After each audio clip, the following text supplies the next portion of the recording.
Hello everyone, my name is Senzo and welcome to the clan. So without further ado, let's get into the video. But before we get into the video, smash the like button for me because it is good for the channel. It's good for you because you need to go and collect more honorable members of this clan. So you guys, today we resumed at the North Gauteng.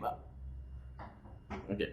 So you guys, today we resumed at the North Gauteng High Court in the Senzo Meyiwa murder retrial, as I call it. And it was a little bit, it was going, the right way. It was going the right way. I was so proud and I was so invested and interested in the cross-examination of the current witness, which is Sizwe Zungu, Constable Sizwe Zungu, who was first resworn because after a while, apparently some witnesses do forget that they've been sworn in and they need to speak the truth and nothing but the truth. And so help them God. Clearly, God this time is not feared in this particular court because the witnesses are liar of note. We've established that already. I don't care who says what. We've established that this Sizwe Zungu is a liar. Not only is he a liar, he hangs out with INKABI, Hitman. And let me start backwards and go forward. So I got really mad at the judge. The judge was behaving very well. So before I start from the back going forward, let me start here. There was a point where the judge was being sarcastic. Now, he was not being sarcastic at the defense lawyers. He was not being sarcastic towards the witness, but he was being sarcastic at us. Yes, us with YouTube videos, Twitter accounts or X accounts, and anybody that is talking and commenting on this particular trial, particularly his attitude and behavior as a judge. And he went on and made a citation. I could not catch the citation. Please do write it in the comment section for me so that I get to read the citation. But I think it had something to do with an opinion by a British judges that it is okay for a judge to interfere so that the court case goes accordingly and that no state resources are wasted. And in my mind, I'm like, sir, you already wasted the state's resources. Let's start here. By prolonging this trial, you are wasting state resources. Number two, remember when you ordered Mr. Zungu to go to KwaZulu-Natal to go fetch a handwritten letter, or what they call his statements, and then he came back with absolutely nothing, and he had to be accompanied, may I remind you, by a slew or an army of police officers. Obviously, these police officers would have to work overtime, and then they were using state vehicles which needed petrol plus food for everybody to go to KwaZulu-Natal and come back from KwaZulu-Natal. And not only when they go to KwaZulu-Natal, they still have to sleep over at a hotel or Airbnb or whatever the case might be, and then drive back to Johannesburg or Pretoria, wherever they had to drive back to. And then here we are again. We are having this trial continuing when it is very clear that it is wasting the state's resources. So what are you talking about? So I realized that, oh my goodness, this judge, what he's trying to do with this citation, he is manipulating the public, that it is okay for him to interrupt where he needs to interrupt on. Boy, did he go to town with his interruption because the mothership was about to land, I'm telling you. So there came a time where Advocate Mumalo, I'm going to focus on this one in particular in this video so you guys can see, if you're not convinced that this judge is biased and this judge is now presiding over a case that is unfair to the accused, this is what he does. Oh, mothership starts landing. There was a point where Advocate Mumalo was going for the jugular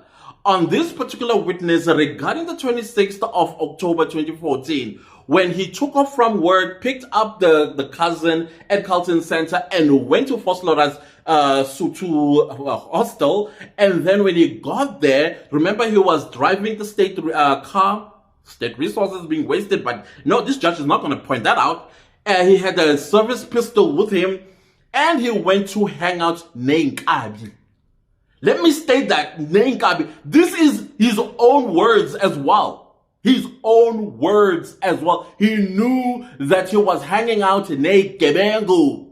And then I remember this is the point where Advocate Mnisi stood up on perjury statement that was made by the witness calling the accused izigebengu. And yet this court has never come to a conclusion that indeed these are izigebengu. Yes, we understand that accused number 5, accused number 4, accused number 3 are serving hefty sentences for heinous crimes that they've committed, but that was for other crimes, not for the murder of Senzo Meyiwa. Please understand that. And then, of course, he's calling accused number 2 and accused number 1 igebengu. Again, they've not been proven that indeed are the criminals that killed Senzo Meyiwa. That is why Advocate Mnisi got up and said this is predatory to our clients, that the witness is calling our people, our clients, igebengu, meaning criminals.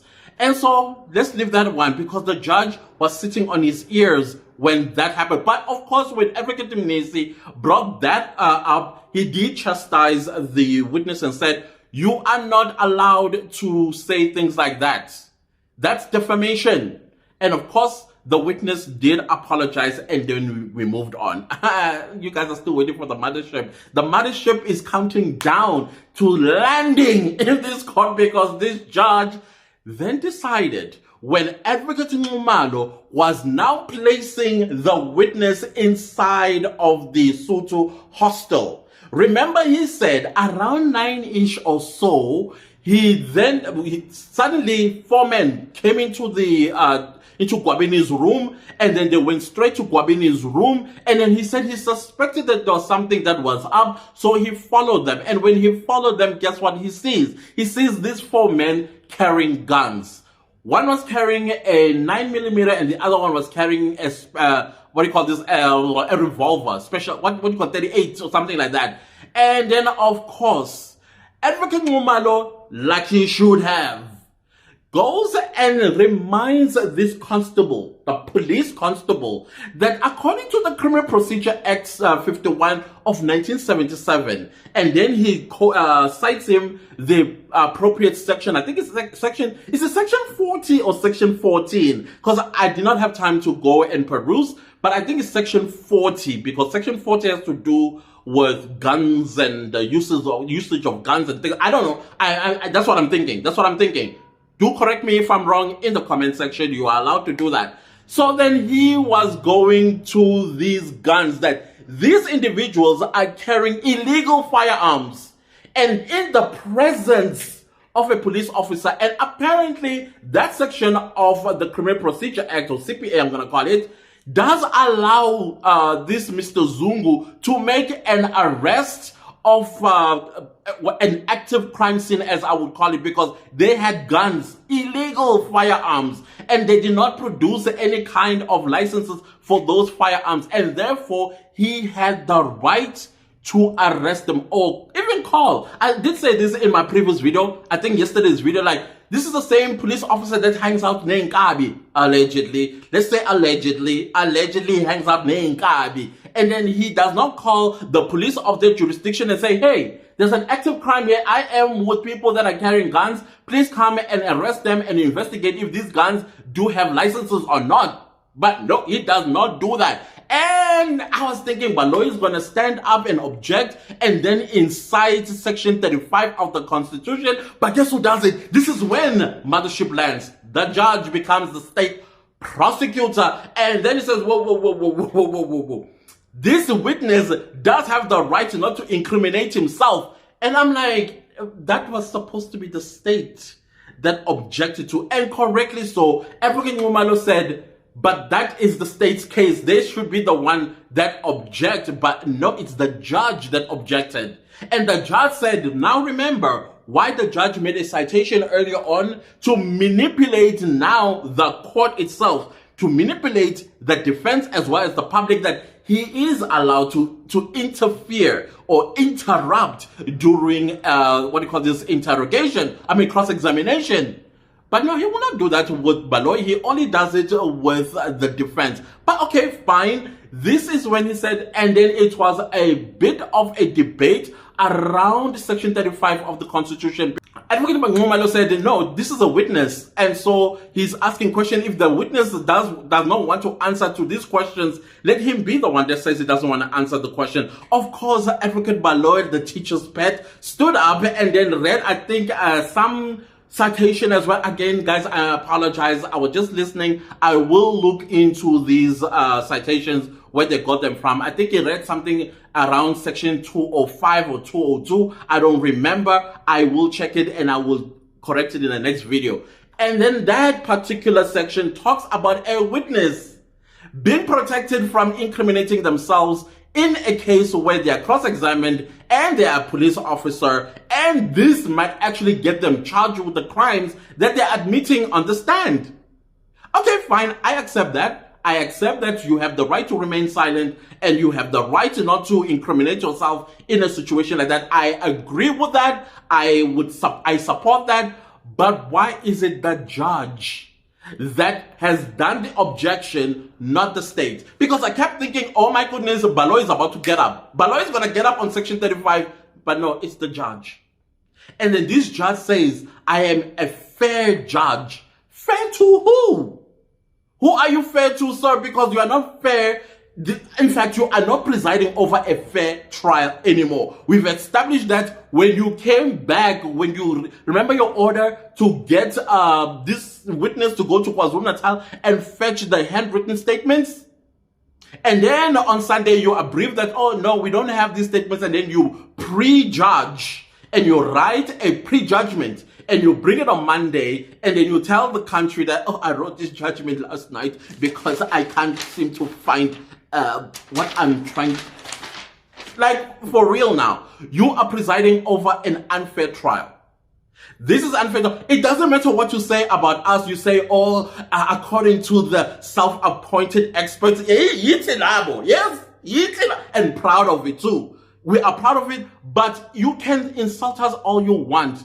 At the end of the day, we are watching this trial, sir. And as we are watching this trial, our noggins are active as well. And believe me when I tell you that our IQs, the two of them, they are rubbing and they're asking questions. And just like what you did this afternoon, my noggins was like, hey, dude, this judge has become a prosecutor. The judge has hijacked Advocate Baloy's job and objected to the line of questioning that Advocate Meyiwa was directing at this witness. And this witness as well, who was a little bit sheepish today, suddenly started gaining confidence. Hey, because the judge is back. And I was like, what's happening? Okay, now I know what's happening. This judge is biased. This judge knows something that the rest of us don't know. And since he knows what he knows, and then somebody did say maybe he's trying to protect himself against a threat that he may be facing if he is not going to be, or to be seen to be in support of the state. I don't know. That's also possible because this behavior, I cannot explain it to you. I cannot explain it to you. At first, this trial was going in such a hilarious way, like in a comic way, and somebody said, oh, I cannot wait for your video tonight when you drop it. In my mind, I'm like, I will be laughing because it was hilarious in the beginning, and the judge was quiet, but the judge was busy making sure that all the the holes are covered when it comes to protecting the witness. And that's exactly what he did. He protected the witness from answering questions about the night of the 26th of October 2014 as to why he did not make an arrest when he saw these four individuals, including his nephew, who was in the presence of people with illegal guns. That was the crux of the matter. And in my mind, I'm thinking, no, no. We must not be made fools of people. We must refuse to be made fools of. Justice for Senzo Meyiwa is what we are seeking for. These 5 men that are standing accused of killing him, come on. Even a blind person can see that these people are actually being falsely accused. The state wants to shut us up. That, hey, guys, we did give you the convicts that killed Senzo Meyiwa. Now, let's move on to other ones. Oh, yeah, now we're going to have to go to AKA, and then we're going to have, I believe, And I am predicting this right now. I believe we're going to have this similar situation with the AKA murder 10 years down the line. People will be falsely arrested and then released, and then they will sue the state. Just like in this particular case, I think what you call this, the state is facing a 20 million rand lawsuit from just accused number 3 alone. So come on, people. This is why they are making sure that they want to make sure that we do not get to the truth about who killed Senzo Meyiwa. And I'm still saying it, people. 6 people. 7 with Senzo Meyiwa. Where would Senzo Meyiwa on the 26th of October 2014? One of them killed Senzo Meyiwa. And when he killed Senzo Meyiwa, it was by accident. I am still saying this. I've said this in 2015. I said this in 2020. I'm saying it again now that I have taken an interest in this trial once again, that it is one of the 6 people that killed Senzo Meyiwa. The 5 people that stand accused, these people were living their lives. Yes, they may have been criminals and doing criminal activities and possibly have been coming from a criminal act on the night of the 26th of October 2014, but not from the Senzo Meyiwa murder scene. Not from that one. Why are you hanging INKABI? That's what I want to know. How are you credible as a police constable hanging out in INKABI? Allegedly.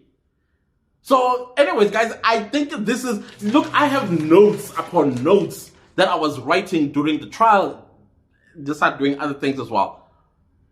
And now all these notes is useless because the judge decided to land the mothership in his court by defending the witness.